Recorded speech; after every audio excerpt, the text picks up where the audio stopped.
नमस्कार दोस्तों, स्वागत है आप सभी का आपके अपने यूट्यूब चैनल विवेक 75 में। और हम अपने कंटिन्यू करने वाले हैं डेली करंट अफेयर्स की सीरीज। तो आज है 27 नवंबर 2025 और आज के जितने भी करंट अफेयर्स के इम्पोर्टेंट क्वेश्चन होने वाले हैं इस वीडियो में सभी को कवर करेंगे और हर प्रश्न के साथ मैं उनके कुछ महत्वपूर्ण फैक्ट्स भी बताऊँगा। तो ये वीडियो काफ़ी इंपॉर्टेंट होने वाला है इन सभी एग्जामों के लिए, तो बने रहिए वीडियो में आखिरी तक। अगर वीडियो पसंद आए तो वीडियो को लाइक करें और चैनल को कर लें सब्सक्राइब, ताकि डेली करंट अफेयर्स की वीडियो आपसे मिस ना हो। तो चलिए वीडियो को स्टार्ट करते हैं और इसका पीडीएफ पाने के लिए हमारे टेलीग्राम चैनल को ज्वाइन कर लें, लिंक डिस्क्रिप्शन में दे रखा है। पहले हम करेंगे अपना रिवीजन, जो पिछली क्लासों का है उसका रिवीजन करते हैं सब वीडियो में हम अपना। तो पहला दृष्टिबाधित T20 विश्व कप 2025 किसने जीता है? तो ये भारत ने जीता है और इसमें उपविजेता नेपाल रही है और इसका आयोजन भारत और श्रीलंका में हुआ था। ठीक है। नेक्स्ट, कौन सा देश 2028 तक परमाणु हमले झेलने वाला दुनिया का पहला तैरता हुआ कृत्रिम द्वीप लॉन्च करेगा? तो ये चाइना करेगा आपका। ठीक है। नेक्स्ट, 2025 नवंबर में किस राज्य के पारंपरिक हथकरघा निर्मित दाव ब्लेड को जीआई टैग प्रदान किया गया है? तो ये आपका अरुणाचल प्रदेश का है, इसको जीआई टैग मिला है। बैडमिंटन टूर्नामेंट ऑस्ट्रेलियन ओपन 2025 में पुरुष एकल का खिताब किसने जीता है? तो ये लक्ष्य सेन ने जीता है और ये भारत से बिलोंग करते हैं।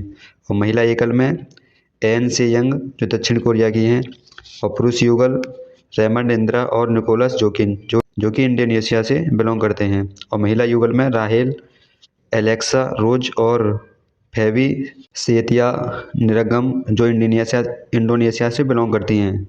भारतीय सेना की नई वर्दी का पूरा नाम क्या है और जिसके डिजाइन और डिजिटल कैमोफ्लेज पैटर्न के लिए बौद्धिक संपदा अधिकार दिए गए हैं? तो इसका नाम है कोड कॉम्बैट। ठीक है। सैमसंग और संयुक्त राष्ट्र ग्लोबल कॉम्पैक्ट नेटवर्क इंडिया ने भारत के किस राज्य में डिजिटल और एस्टेम शिक्षा को मजबूत करने के लिए डिजी-रिव्यू की पहल शुरू की है? तो ये तमिलनाडु राज्य ने की है, करेक्ट आंसर। नेक्स्ट, भारत में उभरती प्रौद्योगिकियों में सहयोग बढ़ाने के लिए किन देशों के साथ त्रिपक्षीय साझेदारी ASEAN की घोषणा की है? तो ये भारत, ऑस्ट्रेलिया और कनाडा, इन तीनों ने मिलकर त्रिपक्षीय साझेदारी की है। नेक्स्ट, भारत के किस राज्य ने अनुसूचित जनजाति SC समुदायों से संबंधित मामलों के निपटारे के लिए पहला राज्य स्तरीय समर्पित न्यायालय कक्ष शुरू किया है? तो ये आपके पंजाब ने किया है। आगे, प्रधानमंत्री नरेंद्र मोदी जी ने G20 शिखर सम्मेलन 2025 में कितनी नई वैश्विक विकास पहलों का प्रस्ताव रखा है? तो 6 प्रस्ताव रखा थे इसमें। ठीक है। जिसमें पहला ज्ञान और स्वास्थ्य की पहल, नंबर 2 अफ्रीका कौशल गुणक कार्यक्रम, वैश्विक स्वास्थ्य प्रतिक्रिया टीम, चौथा है ड्रग आतंकवाद गठजोड़ का मुकाबला करना, ओपन सैटेलाइट डेटा पार्टनरशिप और महत्वपूर्ण खनिज परिपत्र की पहल। किस राज्य सरकार ने नागरिक G2C सेवा की पहुंच और सुविधा को बेहतर बनाने के लिए व्हाट्सएप पर मी सेवा प्लेटफॉर्म लॉन्च किया है? तो ये तेलंगाना सरकार ने किया है। नेक्स्ट, नबार्ड और internet and mobile association of India ने पहले अर्थ समिट 2025-26 का आयोजन कहां पर किया है? तो ये हैदराबाद में किया है और इसका थीम है वैश्विक परिवर्तन के लिए ग्रामीण नवाचार और सशक्त बनाना। ये 3 चरणों में आपका किया जाएगा। ठीक है। पहला हैदराबाद में और दूसरा आंध्र प्रदेश में, तीसरा नई दिल्ली में। नवंबर 2025 में केंद्रीय सुरक्षा बलों ने किस राज्य में माओवादियों के पुनरुत्थान के प्रयासों को विफल करने के लिए ऑपरेशन संभव शुरू किया है? तो ये आंध्र प्रदेश सरकार ने किया है। ठीक है। तो ये था हमारा कुछ का कल रिवीजन, और इसको आप डिटेल में पढ़ना चाहते हैं, इन क्वेश्चनों की आप डिटेल में पढ़ना चाहते हैं तो हमारे कल को लेक्चर के लिए देख सकते हैं। आज का पहला प्रश्न, लगातार दूसरी बार महिला कबड्डी वर्ल्ड कप 2025 का खिताब किसने जीता है? तो यह भारत ने जीता है, correct answer option number A हो जाएगा। ठीक है। लगातार दूसरी बार। इसके कुछ इंपॉर्टेंट पॉइंट्स, ये टीम विजेता भारत रही है और उप विजेता टीम चाइना। ठीक है। और फाइनल स्कोर 35-28। आयोजन स्थल ढाका बांग्लादेश में हुआ था और इसकी भारतीय टीम की कप्तान ऋतु नेगी थी। ठीक है।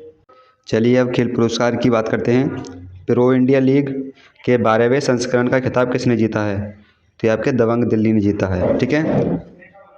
टेनिस टूर्नामेंट WTA फाइनल्स 2025 का खिताब किसने जीता है? तो ये एलेना रायवाकिना ने जीता है। ठीक है। आईसीसी महिला ओडीआई विश्व कप 2025 का खिताब किस देश ने जीता है? तो ये आपके भारत ने ही जीता है और उपविजेता रही थी दक्षिण अफ्रीका। ठीक है। क्लच शतरंज चैंपियनशिप शोडाउन 2025 का खिताब किसने जीता है? तो ये आपके जाएंगे मैग्नस कार्लसन। ठीक है। और प्रतिष्ठित कॉग्निवेरा इंटरनेशनल पोलो कप 2025 का खिताब किसने जीता है? तो ये जीता है आपके भारत ने। एशियाई युवा खेल 2025 में कबड्डी में महिला और पुरुष वर्ग का खिताब किसने जीता है? तो ये भारत ने ही जीता है। ठीक है। कबड्डी में भारत ने ही जीते हैं दोनों। नेक्स्ट, अक्टूबर 2025 में किस टीम ने अंडर T20 फीफा विश्व कप 2025 से खिताब जीता है? तो ये मोरक्को ने जीता है। ठीक है। महिला ब्लाइंड फुटबॉल विश्व कप 2025 किसने जीता है? तो यहाँ पे अर्जेंटीना जीता है। ठीक है। और महिला ब्लाइंड क्रिकेट किसने जीता है? ये भारत ने जीता है और वो नेपाल को हराकर। ठीक है। सुल्तान ऑफ जोहर कप 2025 में भारत ने कौन सा पदक जीता है? तो ये रजत पदक जीता है और स्वर्ण पदक आपके ऑस्ट्रेलिया ने जीता है। ठीक है।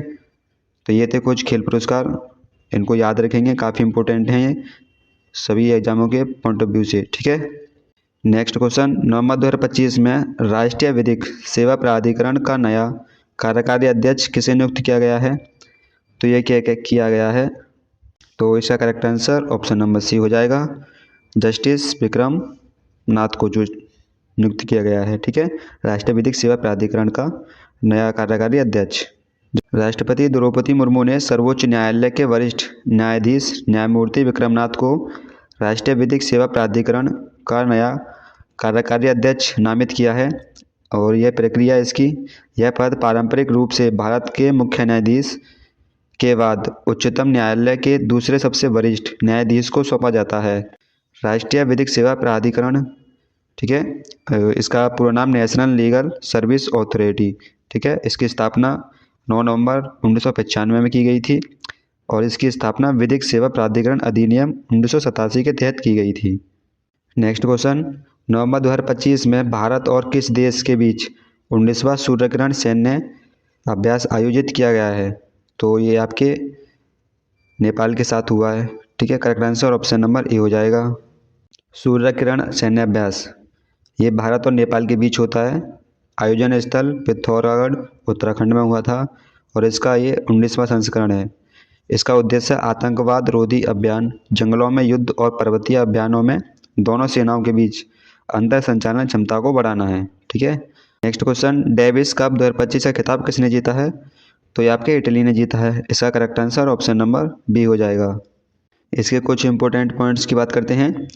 इटली ने फाइनल में स्पेन को 2-0 से हराकर लगातार तीसरी बार डेविस कप का खिताब जीता है। यह इटली का कुल चौथा डेविस कप खिताब है। इटली ने 1976 में पहली बार, फिर 2023, 2024 में खिताब जीता था। Final match Bologna Italy. ठीक है। इसका संस्करण 113वां है। यह जो डेविस कप है यह एक प्रमुख पुरुष टीम टेनिस टूर्नामेंट है। इसका आयोजन अंतर्राष्ट्रीय टेनिस महासंघ द्वारा किया जाता है और इसकी शुरुआत 1900 में की गई थी। ठीक है। नेक्स्ट क्वेश्चन, भारत का संविधान दिवस 2025 कब मनाया गया है? तो ये मनाते हैं हर साल 26 नवंबर को। ठीक है। 26 नवंबर 1949 को भारत की संविधान सभा ने भारत के संविधान को अपनाया और 26 जनवरी 1950 को लागू हुआ था। भारत सरकार ने 19 नवंबर 2015 को राजपत्र अधिसूचना द्वारा 26 नवंबर को संविधान दिवस के रूप में घोषित किया। 2025 की थीम न्याय, स्वतंत्रता, समानता और बंधुत्व है। ठीक है। नेक्स्ट क्वेश्चन, विश्व मुक्केबाजी में सर्वोच्च संस्था वर्ल्ड बॉक्सिंग का नया अध्यक्ष किसे नियुक्त किया गया है? तो ये हो जाएंगे आपके गेनाडी गोलोवकिन। ठीक है। Correct answer option number B हो जाएगा। कजाकिस्तान के पूर्व मिडलवेट चैंपियन और ओलंपिक रजत विजेता गेनाडी गोलोवकिन को विश्व मुक्केबाजी का सर्वोच्च संस्था वर्ल्ड बॉक्सिंग का नया अध्यक्ष नियुक्त किया गया है। इन्हें पूर्व अध्यक्ष बोरिस वैन डेर वोरेस्टन का स्थान लिया है और इसका गठन 13 अप्रैल 2023 में किया गया था और इसका मुख्यालय लॉजेंस स्विट्जरलैंड में है। नेक्स्ट क्वेश्चन, नवंबर 2025 में किस देश ने ओमानसैट 1 नामक अपना पहला सैटेलाइट लॉन्च किया है? तो इसके नाम से ही पता पड़ रहा होगा कि ये ओमान से ने किया है। ठीक है। Correct answer option number A हो जाएगा। कुछ इंपॉर्टेंट पॉइंट्स, ओमान सेट 1 उपग्रह ये लॉन्च करने वाला ओमान देश है। उपग्रह का प्रकार यह एक संचार उपग्रह है, ठीक है। इसका उद्देश्य है सुरक्षित और स्वतंत्र डेटा सेवाओं के साथ साथ ग्रामीण क्षेत्रों में इंटरनेट कनेक्टिविटी को बेहतर बनाना है। और इसके साझेदारी यह उपग्रह फ्रांसीसी company Airbus defence and space के सहयोग से विकसित किया गया है।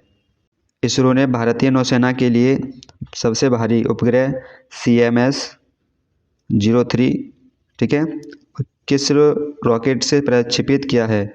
तो ये क्या है आपके LBM-3 से, ठीक है।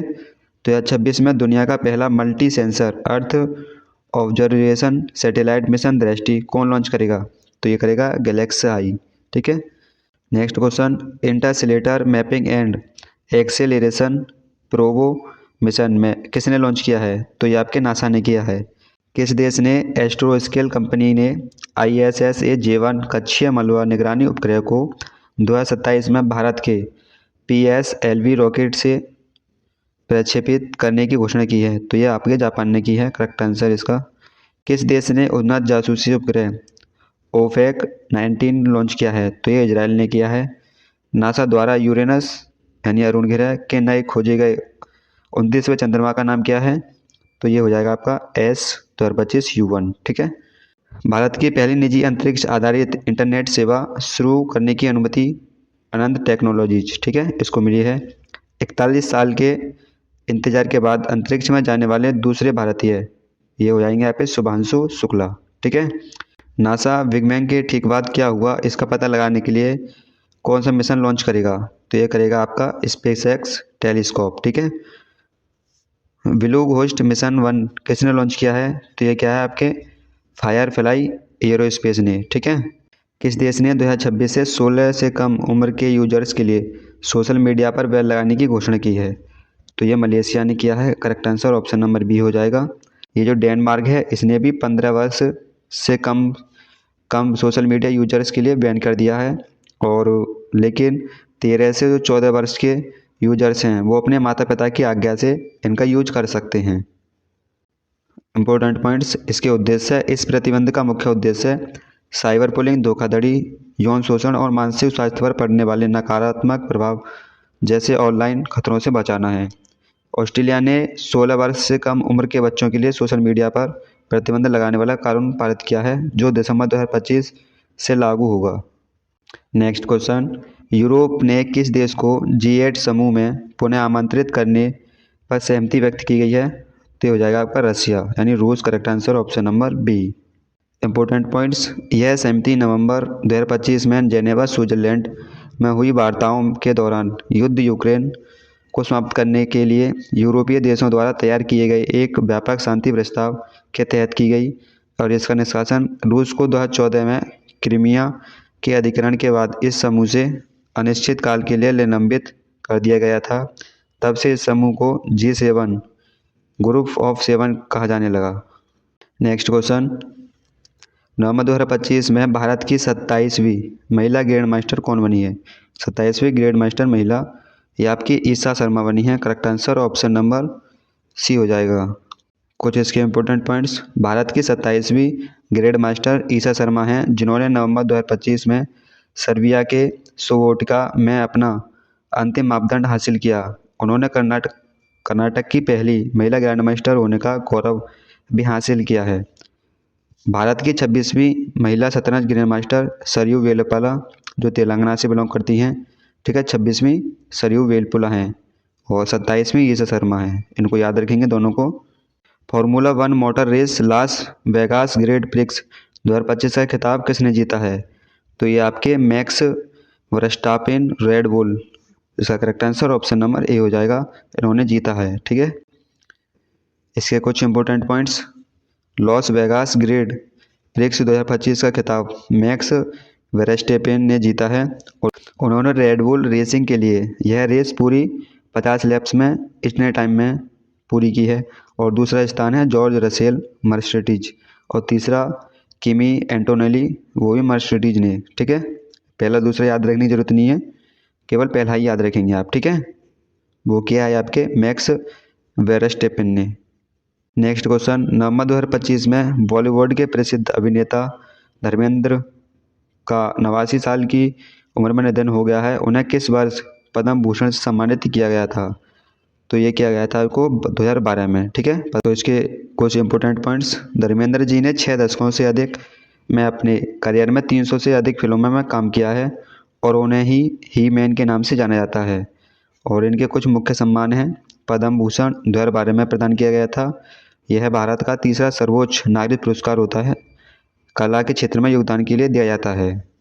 और film fair life time achievement award 1997 में दिया गया था। हिंदी सिनेमा में 40 से अधिक वर्षों के योगदान के लिए दिया जाता है।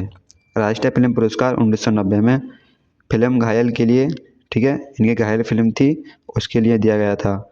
यह सर्वश्रेष्ठ लोकप्रिय फिल्म थी। आज के क्वेश्चन होते हैं ये समाप्त और आपके लिए एक टेस्ट है जिसका आंसर आपको कमेंट बॉक्स में देना है। पहला क्वेश्चन, नवंबर 2025 में भारत और किस देश के बीच 19वां सूर्यकिरण सैन्य अभ्यास आयोजित हुआ है? नेक्स्ट क्वेश्चन, डेविस कप 2025 का खिताब किसने जीता है? नेक्स्ट क्वेश्चन, नवंबर 2025 में किस देश ने ओमानसेट 1 नामक अपना पहला सैटेलाइट लॉन्च किया है? तो इन तीनों क्वेश्चनों का आंसर आपको कमेंट बॉक्स में देना है। आशा करता हूँ वीडियो पसंद आई होगी। अगर वीडियो पसंद आई हो तो हमारे चैनल को सब्सक्राइब कर लें और वीडियो कर दें लाइक, और इसकी PDF प्राप्त करने के लिए हमारे टेलीग्राम चैनल को ज्वाइन कर लें और अपने भाई को सपोर्ट करें और ज़्यादा से ज़्यादा वीडियो को शेयर करें। तो चलिए मिलते हैं अगले वीडियो में ऐसी एक नई करंट अफेयर्स के साथ। जब तक के लिए धन्यवाद। वंदे मातरम। जय हिंद।